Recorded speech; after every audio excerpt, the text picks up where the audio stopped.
The Christmas Tree and the Wedding, a short story by Fyodor Dostoevsky. The other day, I saw a wedding, but no, I would rather tell you about a Christmas tree. The wedding was superb. I liked it immensely, but the other incident was still finer. I don't know why it is that the sight of the wedding reminded me of the Christmas tree. This is the way it happened. Exactly 5 years ago, on New Year's Eve, I was invited to a children's ball by a man high up in the business world who had his connections, his circle of acquaintances, and his intrigues. So it seemed as though the children's ball was merely a pretext for the parents to come together and discuss matters of interest to themselves, quite innocently and casually. I was an outsider, and as I had no special matters to air, I was able to spend the evening independently of the others. There was another gentleman present who, like myself, had just stumbled upon this affair of domestic bliss. He was the first to attract my attention. His appearance was not that of a man of birth or high family. He was tall, rather thin, very serious and well-dressed. Apparently he had no heart for the family festivities. The instant he went off into a corner by himself, the smile disappeared from his face, and his thick, dark brows knitted into a frown. He knew no one except the host, and showed every sign of being bored to death, though bravely sustaining the role of thorough enjoyment to the end. Later I learned that he was a provincial, had come to the capital on some important, brain-racking business, had brought a letter of recommendation to our host, and our host had taken him under his protection. Not at all con amore. It was merely out of politeness that he had invited him to the children's ball. They did not play cards with him. They did not offer him cigars. No one entered into conversation with him. Possibly they recognized the bird by its feathers from a distance. Thus, my gentleman, not knowing what to do with his hands, was compelled to spend the evening stroking his whiskers. His whiskers were really fine, but he stroked them so assiduously that one got the feeling that the whiskers had come into the world first and afterwards the man in order to stroke them. There was another guest who interested me, but he was of quite a different order. He was a personage. They called him Julian Mastakovich.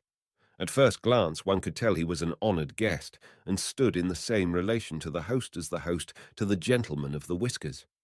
The host and hostess said no end of amiable things to him, were most attentive, whining him, hovering over him, bringing guests up to be introduced, but never leading him to anyone else. I noticed tears glisten in our host's eyes when Julian Mastakovich remarked that he had rarely spent such a pleasant evening. Somehow I began to feel uncomfortable in this personage's presence.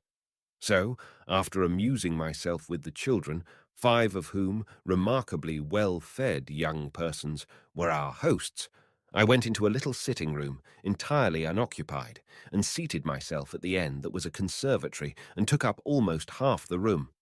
The children were charming. They absolutely refused to resemble their elders, notwithstanding the efforts of mothers and governesses. In a jiffy, they had denuded the Christmas tree down to the very last sweet, and had already succeeded in breaking half of their playthings before they even found out which belonged to whom. One of them was a particularly handsome little lad, dark-eyed, curly-haired, who stubbornly persisted in aiming at me with his wooden gun. But the child that attracted the greatest attention was his sister, a girl of about 11, lovely as a cupid. She was quiet and thoughtful, with large, full, dreamy eyes. The children had somehow offended her, and she left them and walked into the same room that I had withdrawn into. There she seated herself with her doll in a corner. Her father is an immensely wealthy businessman, the guests informed each other in tones of awe. 300,000 rubles set aside for her dowry already. As I turned to look at the group from which I heard this news item issuing, my glance met Julian Mastakovich's. He stood listening to the insipid chatter in an attitude of concentrated attention, with his hands behind his back and his head inclined to one side. All the while, I was quite lost in admiration of the shrewdness our host displayed in the dispensing of the gifts. The little maid of the many-rubied dowry received the handsomest doll, and the rest of the gifts were graded in value according to the diminishing scale of the parents' stations in life. The last child, a tiny chap of 10, thin, red-haired, freckled, came into possession of a small book of nature stories without illustrations or even head and tail pieces. He was the governess's child. She was a poor widow, and her little boy, clad in a sorry-looking little nankeen jacket, looked thoroughly crushed and intimidated. He took the book of nature stories and circled slowly about the children's toys. He would have given anything to play with them, but he did not dare to. You could tell he already knew his place. I like to observe children. It is fascinating to watch the individuality in them struggling for self-assertion. I could see that the other children's things had tremendous charm for the red-haired boy, especially a toy theatre, in which he was so anxious to take a part that he resolved to fawn upon the other children. He smiled and began to play with them. His one and only apple he handed over to a puffy urchin whose pockets were already crammed with sweets, and he even carried another youngster pickerback, all simply that he might be allowed to stay with the theatre. But in a few moments an impudent young person fell on him and gave him a pummeling. He did not dare even to cry. The governess came and told him to leave off interfering with the other children's games, and he crept away to the same room the little girl and I were in. She let him sit down beside her, and the two set themselves busily dressing the expensive doll. Almost half an hour passed, and I was nearly dozing off as I sat there in the conservatory, half listening to the chatter of the red-haired boy and the dowered beauty, when Julian Mastakovich entered suddenly. He had slipped out of the drawing-room under cover of a noisy scene among the children. From my secluded corner, it had not escaped my notice that a few moments before he had been eagerly conversing with the rich girl's father, to whom he had only just been introduced. He stood still for a while, reflecting and mumbling to himself, as if counting something on his fingers. 300, 311, 12, 13, 16, in 5 years. Let's say 4%, 5 times 12, 60, and on these 60, let us assume that in 5 years it will amount to, well, 400. Hmm? But the shrewd old fox isn't likely to be satisfied with 4%. He gets 8 or even 10, perhaps. Let's suppose 500. 500,000 at least, that's sure. Anything above that for pocket money. He blew his nose and was about to leave the room when he spied the girl and stood still. I, behind the plants, escaped his notice. He seemed to me to be quivering with excitement. It must have been his calculations that upset him so. He rubbed his hands and danced from place to place and kept getting more and more excited. Finally, however, he conquered his emotions and came to a standstill. He cast a determined look at the future bride and wanted to move toward her, but glanced about first.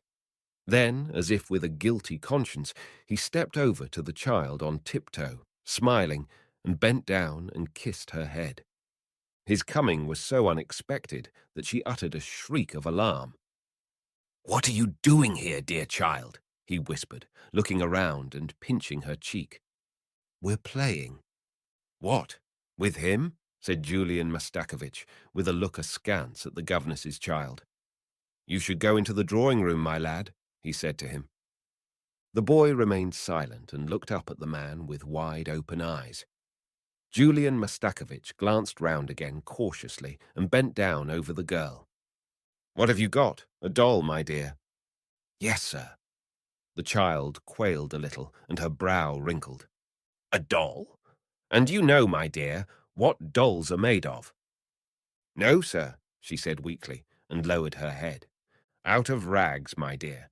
You, boy, you go back to the drawing-room, to the children," said Julian Mastakovich, looking at the boy sternly. The two children frowned.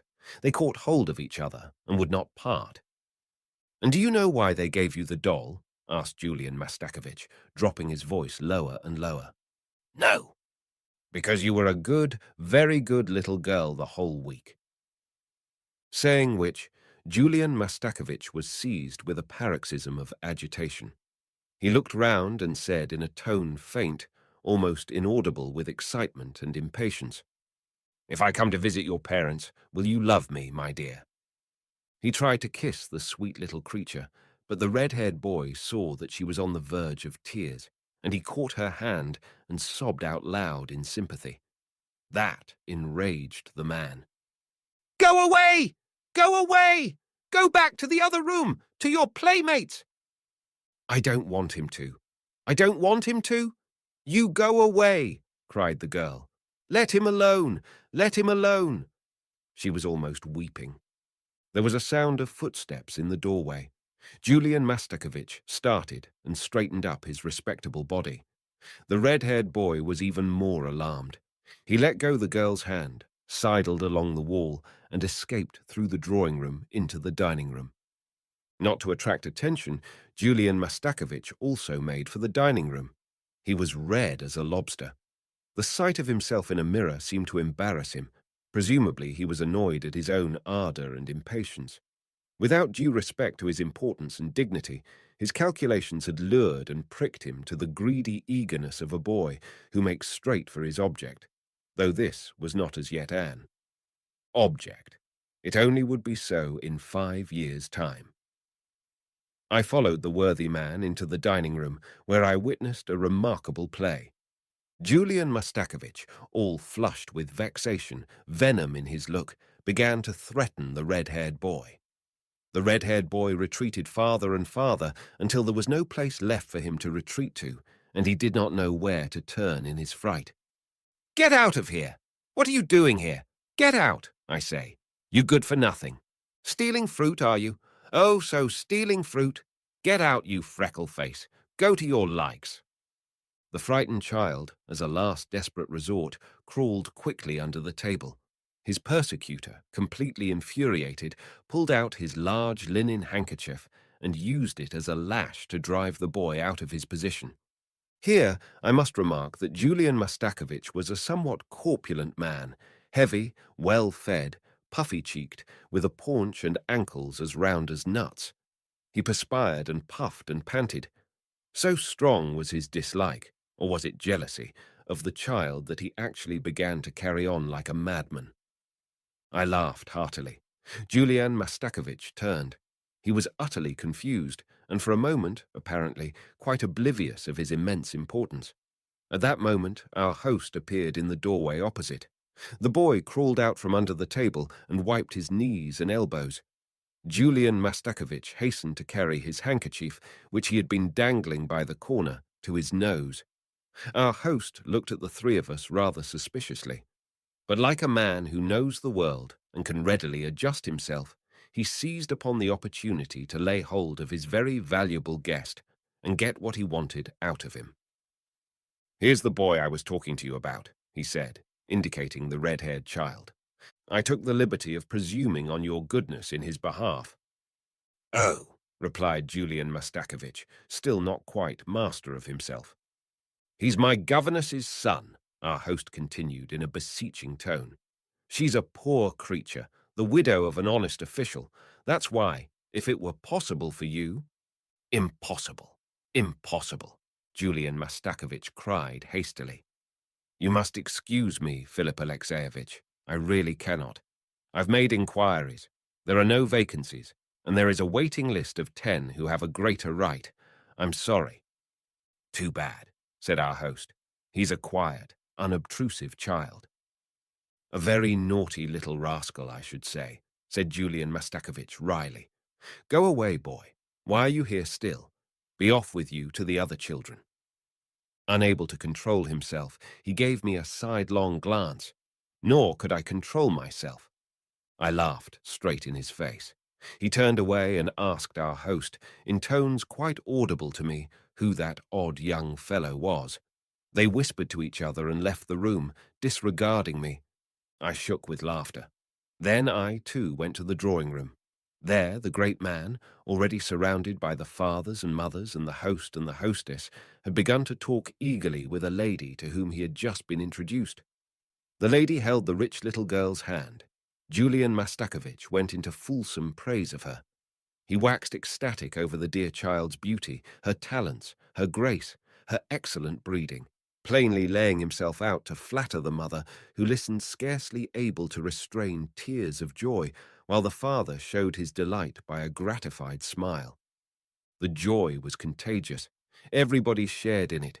Even the children were obliged to stop playing so as not to disturb the conversation. The atmosphere was surcharged with awe. I heard the mother of the important little girl, touched to her profoundest depths, ask Julian Mastakovich in the choicest language of courtesy whether he would honor them by coming to see them. I heard Julian Mastakovich accept the invitation with unfeigned enthusiasm. Then the guests scattered decorously to different parts of the room, and I heard them, with veneration in their tones, extol the businessman's wife, the businessman's daughter, and especially Julian Mastakovich. "Is he married?" I asked out loud of an acquaintance of mine standing beside Julian Mastakovich. Julian Mastakovich gave me a venomous look. "No," answered my acquaintance, profoundly shocked by my intentional indiscretion. Not long ago, I passed the church of... I was struck by the concourse of people gathered there to witness a wedding. It was a dreary day. A drizzling rain was beginning to come down. I made my way through the throng into the church. The bridegroom was a round, well-fed, pot-bellied little man, very much dressed up. He ran and fussed about and gave orders and arranged things. Finally, word was passed that the bride was coming. I pushed through the crowd, and I beheld a marvelous beauty whose first spring was scarcely commencing. But the beauty was pale and sad. She looked distracted. It seemed to me even that her eyes were red from recent weeping. The classic severity of every line of her face imparted a peculiar significance and solemnity to her beauty. But through that severity and solemnity, through the sadness, shone the innocence of a child. There was something inexpressibly naive, unsettled, and young in her features, which, without words, seemed to plead for mercy. They said she was just 16 years old. I looked at the bridegroom carefully. Suddenly, I recognized Julian Mastakovich, whom I had not seen again in all those 5 years. Then I looked at the bride again. Good God! I made my way, as quickly as I could, out of the church. I heard gossiping in the crowd about the bride's wealth, about her dowry of 500,000 rubles, so and so much for pocket money. Then his calculations were correct, I thought, as I pressed out into the street.